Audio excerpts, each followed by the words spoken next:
মেহেরপুর সীমান্তে অবৈধ পুশিন প্রতিরোধে সতর্ক অবস্থানে রয়েছে বিজিবি। পাশাপাশি সীমান্ত এলাকার সাধারণ মানুষও প্রতি রাতে অংশ নিচ্ছেন পাহারায়।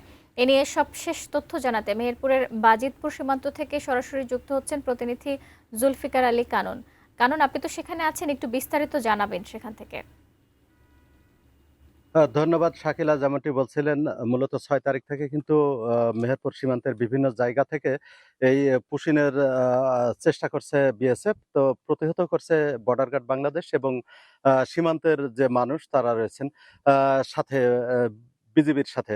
আমি যেখানে দাঁড়িয়ে আছি আমার পেছনে দেখতে পাচ্ছেন বিজিবি কড়া প্রহরায় রয়েছে এই সীমান্তে।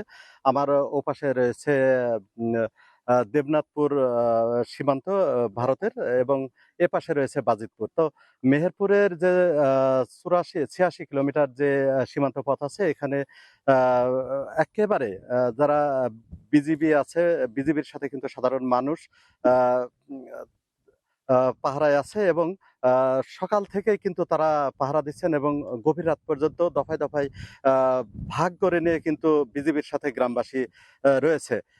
আমি কথা বলেছি সেক্টর কমান্ডার চুয়াডাঙ্গা ৬ বিজিবি, ও উনি আমাকে জানিয়েছেন যে অতিরিক্ত বিজিবি মোতায়েন করা হয়েছে এবং আমাদের যারা বর্ডার গার্ড বাহিনী রয়েছে তারা কিন্তু একেবারে সীমান্ত লাগোয়া গ্রামগুলোতে তারা রাত দিন সমান তালে পরিশ্রম করছেন। এবং মেহেরপুরের যে ৬ তারিখে যে সীমান্তে যে ৬ জনকে পুশ করার চেষ্টা করেছিল, সেটা প্রতিহত করার পর থেকে তারা ভারতের বিভিন্ন গ্রাম থেকে গ্রামে জড়ো করেছে বলে জানতে পেরেছে। তারপর থেকে কিন্তু বিজিবি কঠোরভাবে এই তাদের যে তীক্ষ্ণ চোখ সেটা কিন্তু সীমান্তের নোম্যান্স ল্যান্ডের দিকে রয়েছে, এবং সেই সাথে সাধারণ মানুষ তো রয়েছেই।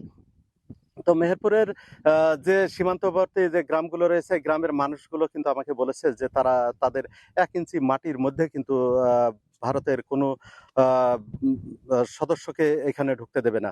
এই ছিল মেহেরপুরের বাজিতপুর সীমান্ত থেকে আমার কাছে সর্বশেষ। শাকিলা।